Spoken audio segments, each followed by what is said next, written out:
أعوذ بالله من الشيطان الرجيم بسم الله الرحمن الرحيم الحمد لله رب العالمين والصلاة والسلام على رسول الكريم وعلى آله وأصحابه من سن بسنة من الدين أما بعد رب اشرح لي صدري ويسر لي أمري واحلل عقدة من لساني يفقهوا قولي اللهم أرنا الحق حقا وارزقنا اتباعه وأرنا الباطل باطلا واجتنابه اللهم إنا نسألك خير ما سألك عبدك رسولك نبيك محمد صلى الله عليه وسلم اللهم إنا نعوذ بك من شر ما استعاذ بك عبدك رسولك نبيك محمد صلى الله عليه وسلم. Assalamu alaikum wa barakatuh, my dear brothers and sisters in Islam. Welcome to another Friday night halaqah, and we continue in our Happy Marriage Life series that we start off. Today is the last episode or the last portion or last part of this series, part number 8.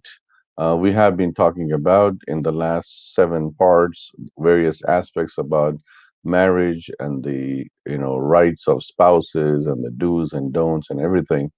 Today, the last episode or the last part, we'll be talking about the ingredients for a longer marriage.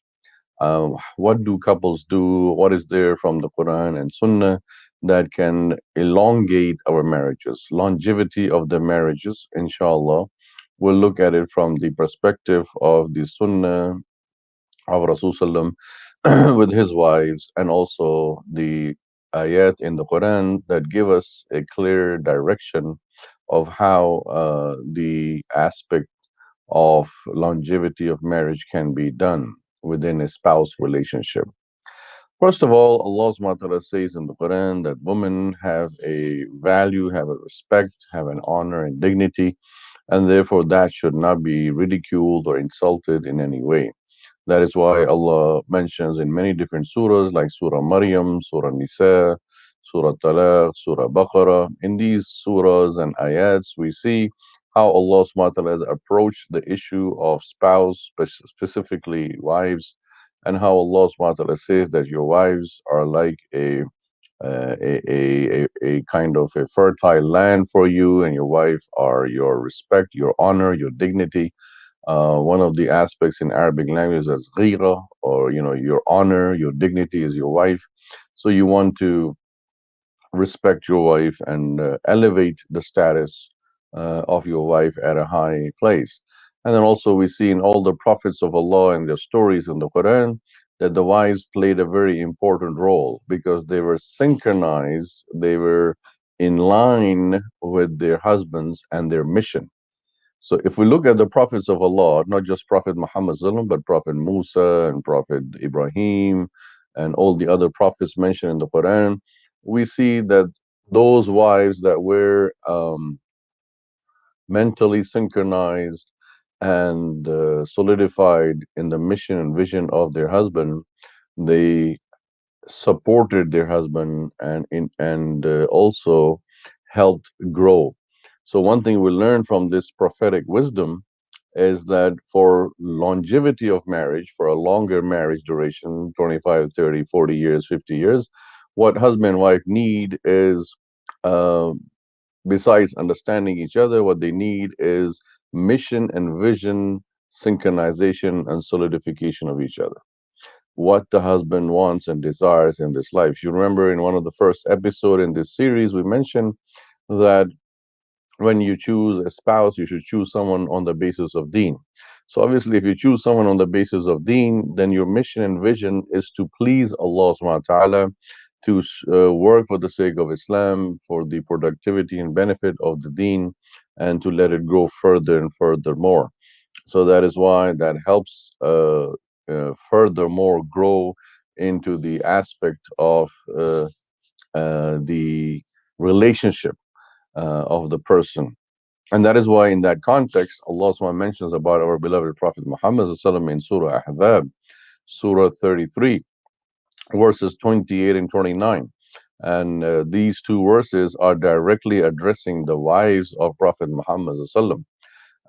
We should not think about it that, oh, because a prophet was a prophet, his mission and vision was different. We can never compare to that. We are not similar. We are different. We have a job and a business. We have a work. We have to work with, we have to live with that. That is not the case. The Prophet Muhammad SAW was a role model for us. He's a role model husband. And his wives are a role model for our wives. And their relationship is a role model example for us. So what is Allah telling Prophet Muhammad sallallahu alaihi wasallam in Surah Hadab, Surah 33, verse 28 and 29? In verse 28, Allah subhanahu wa ta'ala says, يا أيها النبي قل لأزواجك إن كنتن تردن الحياة الدنيا وزينتها فتعالين أمتعكن وسرحكن سراحا جميلا. Translation: O Prophet of Allah, say to your wives that if you should desire the worldly life and its adornment and glitter and glamour, then come, I will provide for you an ease, gracious and ease release. فَتَعَالَيْنَ أُمَتِّعْكُنَّ وَسَرِّحْكُنَّ سَرَاحًا جَمِيلًا. In other words, Allah is saying that, O Prophet, O wives of the Prophet, O Prophet, tell your wives that if you want dunya, and if you want the glitter and glamour of dunya, the money, the wealth, the attraction, the lust and the desire, all the materialistic gains of the dunya, the materialistic, accumulations of dunya, if you want that from your husband, Muhammad sallallahu alaihi wasallam, then come to me, then fata'alayna, ta'al means come, أمتعكن وسرحكن سراحا جميلا. Then come, I will make for you a very, very beautiful, gracious release. Meaning, I will release you from my relationship, from my attachment as a husband and wife relationship, so that you can then go and go for your meaning, go for your worldly desires. Remember, the ayah here is saying, and this is coming from Allah. Allah is saying, Ya ayyuhan nabi, Ya ayyuhan nabi, qul li azwajik. O Nabi, O Prophet, your mission is a very noble vision. O Prophet of Allah, O Rasul of Allah, your mission is to serve Allah, to spread the deen of Islam all over the world. And you have a very big work cut out for you. You have a big global noble mission. So in your mission, if someone comes in, your life partner, your wife comes in, who derails you from the mission, who kinds of sidetracks you from the mission, then you can sacrifice your wife but cannot sacrifice the mission. That is the meaning of this ayah. Allah is saying, Ya ayyuhan nabi, qul li azwajika. O Prophet, say to your wives, in kuntunna turidna al-hayat ad-dunya wa zinataha. Look at the mission statement Allah is saying. Allah is saying that, O wives of the Prophet, if your mission and vision, if your goal and target is dunya and the glitter and glamour of dunya and the accumulation of the materialistic wealth of this dunya, then you have married the wrong person, wrong individual. Because this individual is not after dunya and the glitter and glamour of dunya. His purpose is akhirah, and his purpose and mission on life is on earth is to spread Islam and to work for the sake of Islam. So therefore, it is not at all in line. There is a mental disconnect between husband and wife. If the wife wants dunya, dunya, dunya, and the husband wants akhirah and deen, then that's a mental disconnect, and that's going to create rift and friction in the marriage, because your mission and vision is totally non-aligned. It's on opposite pattern. And that's what Allah is saying. قل لأزواجك إن كنتن تردن الحياة الدنيا وزينتها فتعالين أمتعكن وسرحكن سراحا جميلا. Meaning, Allah is saying that, O Prophet of Allah, tell your wives there is no hard feelings. There is no upset. There is no difference of opinion. You want dunya, then I will release you. What does release mean? That we will dissolve this marriage. In other words, I will give you talaq. You can go as a woman and marry someone else and live with someone else who wants dunya, dunya, dunya. As for Rasulullah sallam, for him dunya is not his concern. He's not here to accumulate dunya. And that is why Allah is saying to Rasul sallam that فَتَعَالَيْنَ أُمَتِّعْكُنَّ وَسَرِّحْكُنَّ سَرَاحًا جَمِيلًا. That if you want dunya, then you have married the wrong individual. Now, what is this ayah telling us? That mental communication and mental synchronization is very important for longevity of marriage. Husband and wife cannot remain in a long relationship if their priorities are different and separate, wide apart. Husband and wife cannot be in a relationship if their mission and vision is totally opposite. One wants east, the other wants west. One wants cold, the other one's hot. So one of the main ingredients for a marriage to be long is that husband and wife agree that, look, our mission and vision is same. And that is, number one, to please Allah. Number two, to spread the deen of Allah. In tansurullah yansurkum. Allah says in the Quran, if you make the deen of Allah nusrah, give support and aid to the deen of Allah, Allah will make you successful. So, husband and wives need to first understand what is their goal and purpose in life. What do they want to achieve? What do they want to accomplish? Do they just want to live like a run of the mill, like every other person out there in the world society? A dog eat dog world, get up every day, go to work, earn money, spend on kids, spend on family, get old, retirement, this and that. Is that just a life that you're looking for as a husband and wife in a marriage in this life?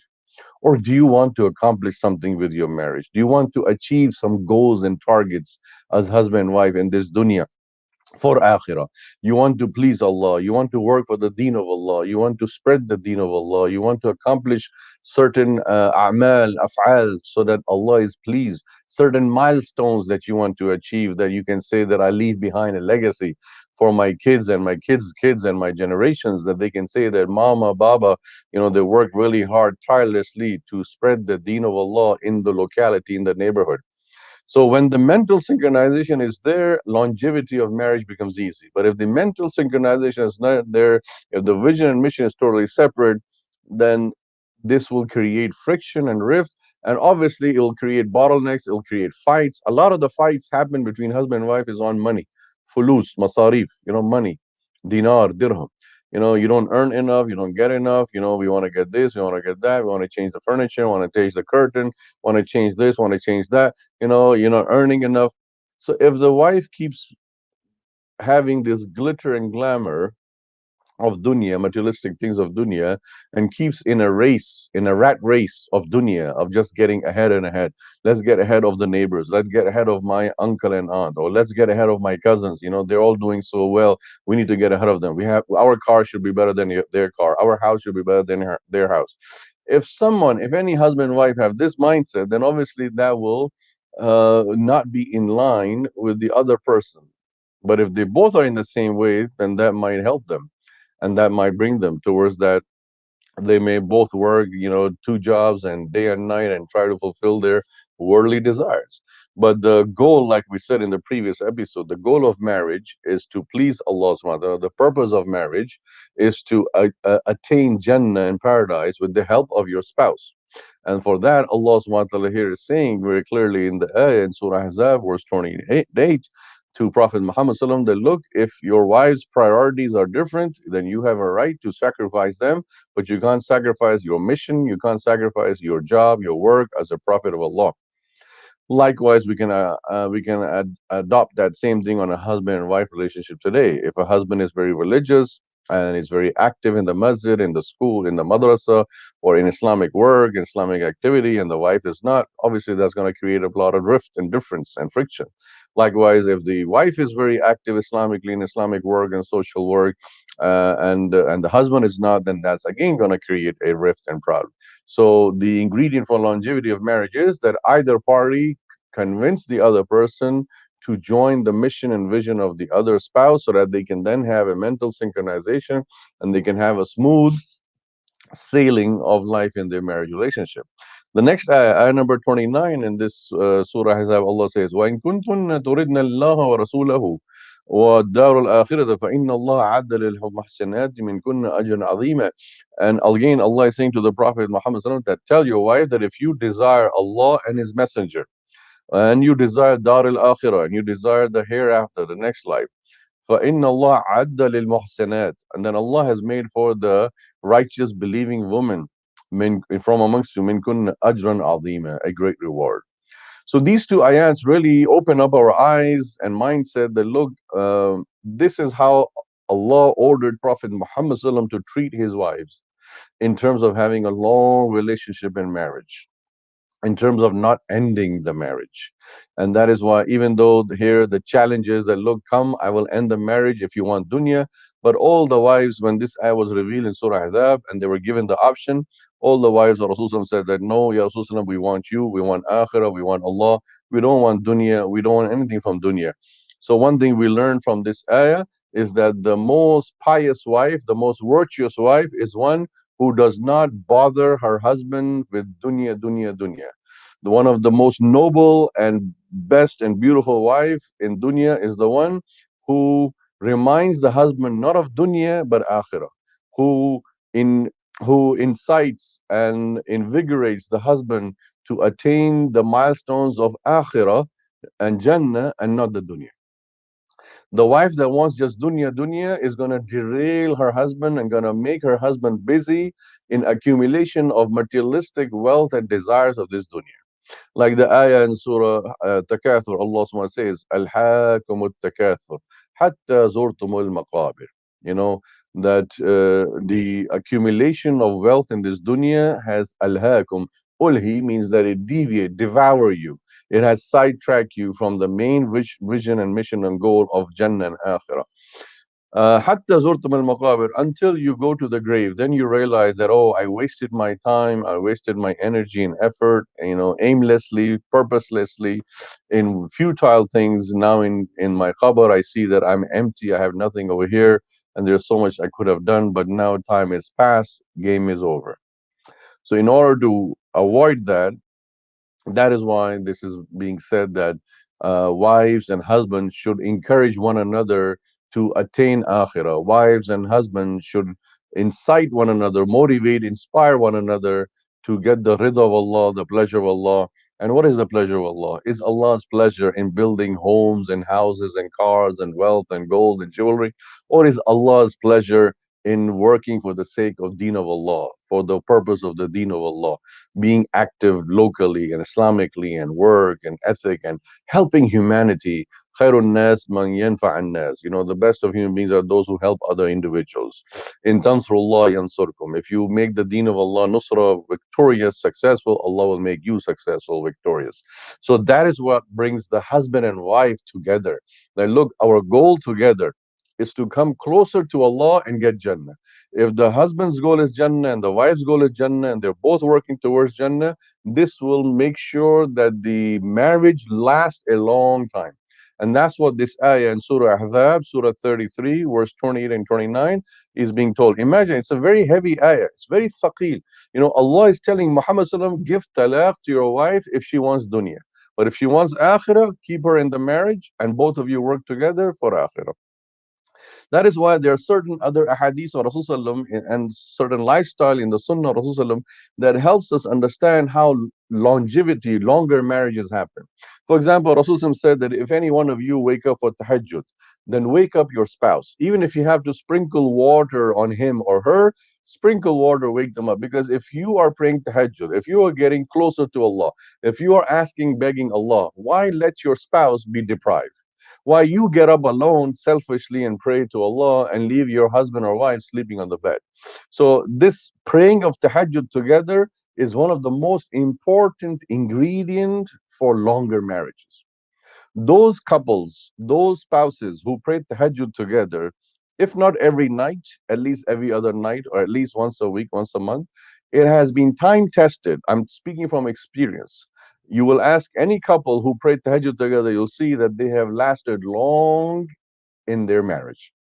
And those who have short marriages, 1 year marriage, 2 year, 3 year marriage, you'll see they never ever prayed tahajjud together, or very rarely. It never bothered their mind or passed their mind to pray tahajjud. Why tahajjud? Tahajjud is a time of sacrifice. You are sacrificing your sleep, your comfort, your luxury. For whose sake? For Allah. Allah sees that this wife and this husband are both in sajda, asking me what? They're asking the ridha of Allah. They're asking Jannah. So Allah puts mahabbah, love between the husband and wife who pray tahajjud together. Remember the ayah in Surah Rum we recited in the previous episode that Allah subhanahu wa ta'ala says that وَجَعَلَ بَيْنَكُمْ مَوَدَّةً وَرَحْمَةً. وَجَعَلَ, Allah made, He created between you mahabbah, love. So in tahajjud, when you pray tahajjud, you ask Allah, first of all, for yourself, for your wife, for your kids. Likewise, the wife, when she's praying tahajjud, she asks first of all for herself, her husband, and her kids, and then her parents and siblings and all. So when husband and wife are praying tahajjud and begging Allah and beseeching Allah, why will not Allah bring their hearts together? And in tahajjud or in any salah, husband and wife need to pray for each other. One of the most common mistakes couples do, one of the most common mistake any husband or wife do is they don't pray for their spouse. Pray for your spouse. Oh Allah, bless her. Oh Allah, bless him. Oh Allah, bring our hearts together. Oh Allah, bring my wife closer to my heart. Oh Allah, bring my husband closer to my heart. Oh Allah, put love in our hearts together. Oh Allah, bring us closer to each other. Oh Allah, save me and my wife, or save me and my husband from shaitan, from the was of shaitan. Remember, the goal of shaitan is to make talaq. The goal of shaitan is to break the marriage. Shaitan becomes very, very happy the day any husband gives talaq to his wife. And Shaitan is the enemy of Adam and Bani Adam. Shaitan is the enemy of insan. And the biggest attack Shaitan does on Bani Adam is break up marriages, break up husband and wife. So we need to protect ourselves from Shaitan. And the best way is to make dua to Allah in the 5 salawat and in tahajjud. In 5 salat and in tahajjud, make dua to Allah that, oh Allah, protect me and my wife from shaitan. Oh Allah, protect me and my husband from the waswas of shaitan, from the hilat, tricks and treachery of shaitan, because shaitan is out there to get us. Shaitan wants us to break apart. Shaitan wants us to hate each other. Shaitan wants us to remove love from each other. But you are dealing with Allah, Rahman. Ask Rahman for Rahmah. Ask Rahman for Mahabba. Ask Rahman for Mawadda. And you'll see that Allah will bring the hearts together. You know, a lot of husband and wives, they forget to pray for their wives, especially when they are having problems in marriage. When you're having problems in marriage, a lot of fighting and bickering and rifts and all that, pray tahajjud. Ask Allah, oh Allah, bring my wife closer to me. Oh Allah, bring my husband closer to me. Oh Allah, stop this fighting amongst us. Oh Allah, stop this hatred and enmity amongst us, husband and wife. Oh Allah, bring love in our hearts. Bring us closer to each other. Why will not Allah listen to this dua? And this is one of the most important ingredient of marriage. Number three, when we do hasanat, when we do good deeds, join your wife and your husband into that. If you're giving charity, tell your wife or tell your husband, I heard about this opportunity, I heard about that. Let's give charity over there. Let's give sadaqah over there. Because when you incorporate your spouse in a good deed, in fa'al khair, Allah will give the barakat of that in the relationship. Your relationship with your husband and wife will become stronger when you do good deeds together.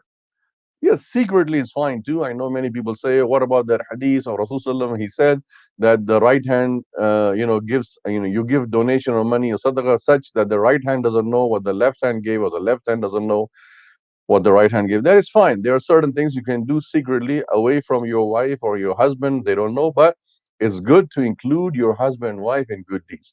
Any good deed husband is doing, include the wife in it. Any good deed that the wife is doing, include the husband in it. Ibadah, same thing. If the husband is doing any ibadah, if the wife is doing any ibadah, include the husband, include the wife.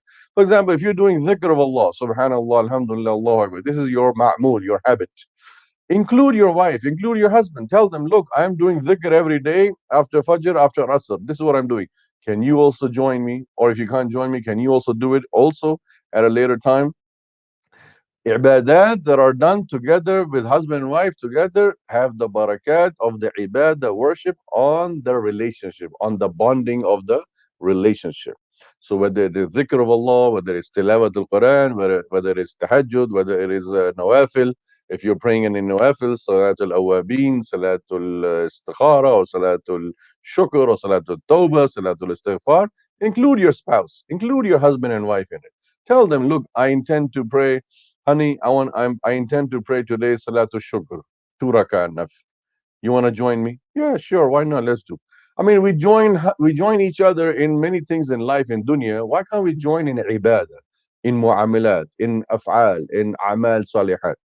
A'mal salihat we have to do together, a husband and wife, that increases the longevity of the marriage.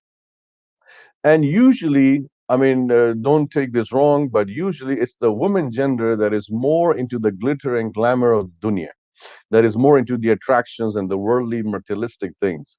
And that is why it's usually the wives that perpetrate, or they motivate, or they entice, or push or force their husband to get into a mad rush of earning money, so that they can build an empire, build wealth and all that.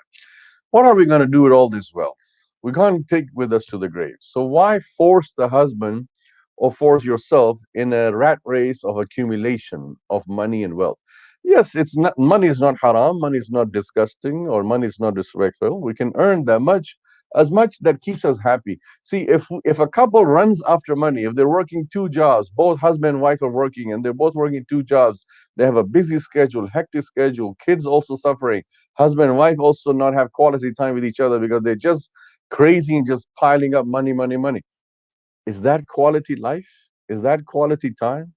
Will we cherish that? And by the time they get done accumulating the money for houses and mansion and whatnot and this and that, by the time they get done and they're old, it's too late. The quality time, the quality age of the life has gone. And that is why it's understand that cherish every moment with your spouse. Enjoy every moment with your husband and wife that you have, every day that you're alive, because we don't know who's going to die first. Is the husband going to die first or the wife going to die first?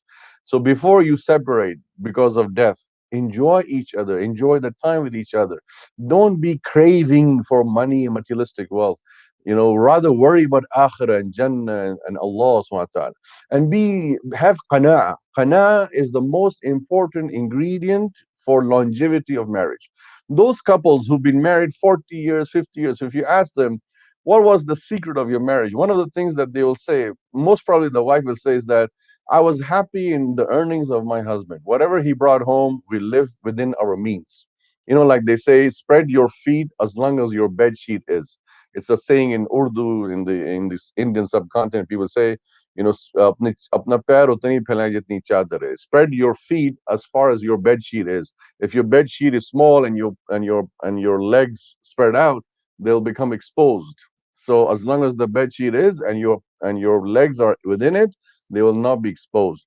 So the best ingredient for longevity of marriage is that whatever the material wealth husband and wife have, they live with it, they enjoy with it, they don't become greedy and selfish and I want more, I want more, I want more, because more is not good in a marriage. More will derail us from enjoying the good moments and good things of life. And that is why Allah said it about the issue of more and accumulation. Allah said in the Quran, Surah Takathur, Alhaakum takathur hatta zurtum al-maqabir. The accumulation of wealth has devoured you, deviated you from the main focus and vision of life, and that is akhirah and jannah. Hatta zurtum al-maqabir, until you went to the grave. So when a person goes to the grave, then they realize, oh my God, I wasted so much time. I wish I had known. So husband and wife, longevity of marriage is where they both encourage one another. That look, honey, whatever we have is sufficient. It's enough for us. Let's be happy in what we have.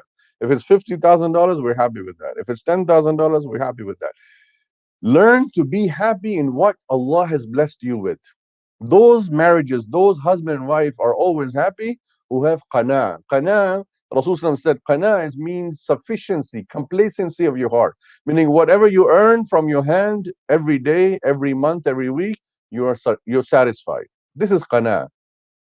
And the biggest richness, the biggest treasure of the world is qana, sufficiency, complacency. What I'm earning is fine. I don't need to go for a higher amount. I don't need to increase my business. I don't need to increase my salary. Increase is good, but it should not be in a greedy sense that, oh, I need to work harder and harder. I have to climb up the ladder, keep going up. Whatever comes, whatever Allah bless. Remember, if you run after money, you never get the money. But if you remain qana, satisfied, money will come to your door. Money will come to your footsteps, to your hand. And that is why Rasulullah said that you will not earn anything except what Allah has written for you. Ma katab Allahu lak. If Allah has written for me $1,000,000, I will get the $1,000,000 no matter what. Nobody can take that away from me. I just have to work and keep working, I'll get. But if Allah has written for me only $10,000, and if I want to earn 1,000,000, no matter what I do, whether I work 2 jobs, 3 jobs, I will not get to the million because it's not in my nasib. So qana is the best thing. Being greedy and selfish and hungry for money and wealth, it breaks up the marriages pretty fast. So that is another thing to avoid for. In another hadith, we see that Rasulullah said, "Ad-dainu hammun fil nahar wa dhillun fil layl." Loan is a concern, a grievance in the daytime, and an insult, humiliation at nighttime. Why? Why is he saying? He's saying this, especially for husband and wife. This is very important hadith, that do not take loans to fulfill your family's accomplishments and targets and things and expenses. Live within your means. Whatever your earning is, you spend. If your earning is small and your expense is huge, don't keep taking loans, because the piling up of loan, the dain, the duyun, the loan that's piling up is going to bring you know is going to bring sadness and depression to you. You'll be always puzzled, how am I going to pay back? Especially if it's personal loan from individuals. Hey, can you spare $1,000? Can you spare $500? Can you give me 2,000? And then people get into this greedy habit of loan taking. They borrow one loan to pay off another loan. Like some brother said, "Oh, I gave you 6 months ago $2,000. Where's my money?" So now you go and take $2,000 from another person just to pay off that brother's loan, and you never end in a cycle. The loan cycle keeps going on and on and on. This loan is a burden on the person and on the family and on the husband and wife. Loan is a has a very bad effect on the marriage itself. Husband and wife who are living under debt, living under loan, the most happiest person on the earth is when they go to bed at night and sleeping, they know that if I don't wake up tomorrow, I don't have to pay anybody. I've paid off all my debts. I've paid all my loans. That is the most richest man and woman on the earth, who sleep at night on bed, relaxing peacefully, that I don't have to give anybody any money. I don't owe anybody. And if I don't come back to this dunya tomorrow morning and I die in my sleep, alhamdulillah. That is the most richest man. Not the person who may have money and wealth and richness, but still they have debt. They have debt on their head, whether it's debt from a mortgage or loan or equity or things or whatever the king may be. Some couples are so much into money, money, money, that it derails them from the main goal and target of akhirah. What are we going to do with all this money? I mean, Allah is the one who's taking care of us. He's going to take care of our kids also after us, and Allah is always there for everybody. So we are not the caretakers of our children. Allah is our caretaker. We are just a means and asbab. And that is why Rasulullah said, "Ad-daynu hammun fin nahar wa dhillun fil layl." Loan is a concern, a grievance in the daytime.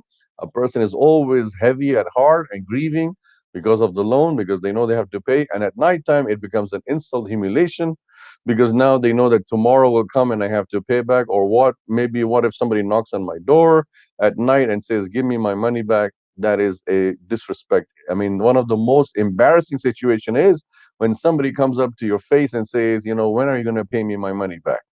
So that's what Rasulullah is saying, that avoid loan. And a healthy marriage is one that is a debt-free marriage. A healthy relationship of husband and wife is one that is free from any loan.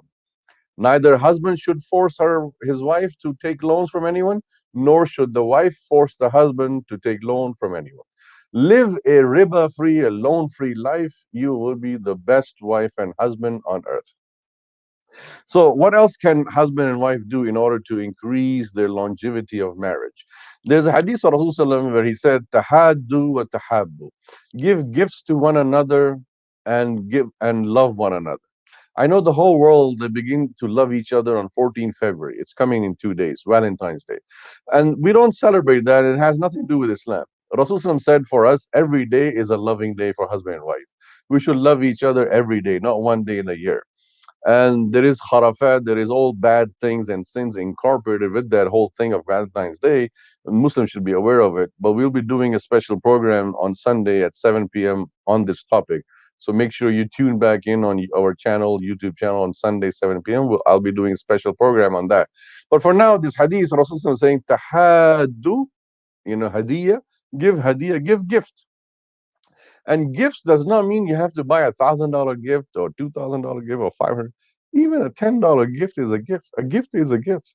Little things mean big in life. Husband or wife giving gifts to each other. Even a small thing here and there. Things that oh, my husband loves this, let me get that. Oh, my wife loves this, let me get that. Surprise. Surprise is a good thing. Surprise your husband, surprise your wife with things, because these surprises are pleasant surprises. They bring the relationship together. They build the love in each other together. They bring the hearts together. And that's what Rasulullah is saying, that tahaddu wa tahabbu. Give gifts to each other and love one another. Although this hadith is for the general Muslim public, Rasul is saying, but this applies to a husband-wife relationship more than anything else. Because the more gifts a husband and wife exchange with each other, the more stronger the relationship becomes. The more love that a husband and wife express to each other together, the more the relationship becomes stronger. Another hadith, Rasulullah said for all the Muslims that tabassumuka fi wajhi akhika sadaqa. Your smile in the face of your brother in Islam or your sister in Islam is a sadaqah. Why not use that hadith for husband and wife? Why not husband and wife smile at each other? Instead of frowning at each other all the time, or coming back home from a day's long work, it's like, don't talk to me. It's a long day at work. I'm tired. Instead of doing that, before you enter the house, outside the door, outside the garage, or outside the door of the house or apartment, or whatever, wherever you live, outside the door, brush up yourself. Leave your worries behind. Whatever happened at work is behind. Now I'm entering my house. So as I enter my house, my spouse, my husband or wife, whoever's going to face me, have to face me with a smile, have to face me with a hug, have to face me with a good word. Leave the worries and concerns, the humum outside the house. Don't bring your works, problems, and issues and politics at home. Both husband and wife, especially if husband and wife both are working, leave the work issues and things. Don't discuss at home what's going on at my work. Oh, my supervisor is this, my supervisor is that. Oh, my manager, my coworker is being. Leave that outside. That's for outside. At home, just be husband and wife. Smile at each other, love at each other, exchange gifts with each other, say good words to each other, loving words to each other that will make each other's heart stronger and make them forget their worries of the work. The moment the husband or wife say good things to each other as they come home and meet each other, whatever worries are there outside is gone. And that is why it's very important to understand that one of the things that is very important here is to remember to always find ways and means to strengthen the relationship. Last but not the least, conflict resolution. Like I said throughout this whole marriage life series, that no two fingers are exactly the same. How can two individuals be the same? So there are bound to be disputes. There are bound to be disagreements. There are bound to be some kind of little rifts and things. But control that, curtail that. Don't let these disagreements flare up and become huge fight, like a fireball or something. Learn to resolve conflicts. If one person is wrong, let the other person say sorry. If the other person is wrong, let the other first person say sorry. And if things are not working out, if there's a bottleneck, find out an arbitrator, a mediator, find a friend, a common friend who knows both the husband and wife, or find a brother or sister from either family side who knows both husband and wife very good, and they can act as a mediator and say, look, we got a problem. She says this, he says that. She wants this, he wants that. Now you are the mediator, help us out. Conflict resolution is defined in the Quran, in Surah Nisa. Allah SWT says, bring a hakaman min ahliya wa hakaman min ahli. Bring a judge from his family, bring a judge from her family. Let them sit together and resolve the conflict. Those marriages are successful and they're long, 40, 50 years, where conflict resolution was mastered by the couple. Husband and wife, they both mastered the aspect of conflict resolution. They knew that when they are fighting or when they are disagreement, who will solve their problem? And they have someone, or they have some process, or they have some mechanism. Make sure you derive for your family, for your couple, you derive some kind of a mechanism, some kind of means that would make sure to remove the conflict so that you don't remain upset with each other for long. Rasulullah said in a hadith that the maximum days that a Muslim brother cannot talk to another Muslim brother is 3 days. After 3 days, they have to break the silence. They have to say sorry and hug each other. This is a general hadith for a general concept of brotherhood that Rasulullah said. Apply that hadith in a husband and wife relationship. If a husband and wife have a disagreement and they're not talking to each other, do not let that go more than 3 days and 3 nights. The fourth day, make sure you break the ice. Make sure you remove the dispute and this, whatever it is. And say, look, let's find a solution to this. How long are we going to not talk to each other? How long are we going to be upset with each other? How long are we going to keep sleeping on separate beds or separate rooms? Let's find a solution. Let's find a way out of this. Because husband and wives were made to live together. When Allah subhanahu wa ta'ala created Adam alayhi salam in Jannah, and He gave everything to Adam alayhi salam in Jannah, He had all the luxuries, everything in Jannah, but still Adam alayhi salam was sad, depressed. Why? Because he was alone. Then when Allah made Hawa from Adam and gave Adam Hawa, he was delighted. And insan has been created to be in pairs. We're not created to be single. We're created to be pairs. So how can you be a married couple and be single?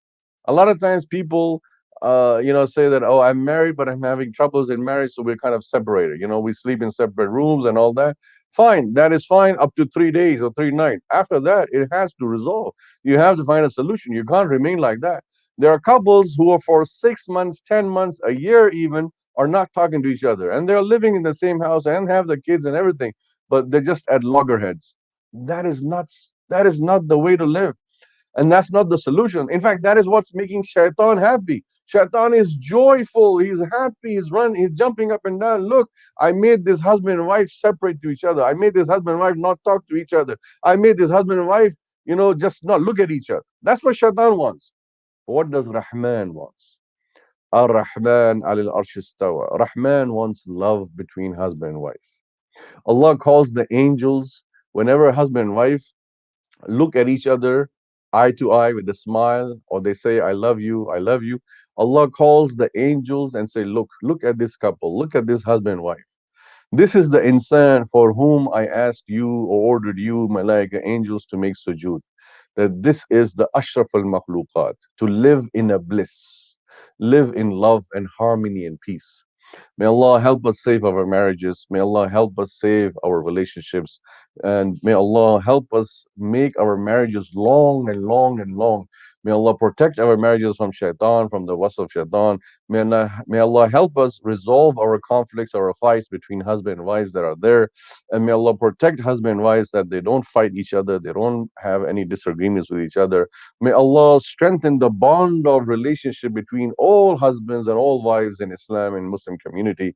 And may Allah make our marriages grow further, longer and longer, and we live together until death do us apart. Jazakallah khairan, everyone. Thank you so much for tuning in. Today was the last program in this series. Inshallah, next Friday we'll start with a new topic, another different topic, and we'll continue with that next Friday, 7 p.m. This Sunday, February 14th, 7 p.m., we have a special program on Valentine's Day. What is the stance of Islam? What does Islam talk about it? And what should we Muslims be doing on 14th February, Valentine's Day? So make sure you spread the word and come back here on our channel on February 14th. Jazakallah khairan. Wassalamu alaikum wa rahmatullahi wa barakatuh.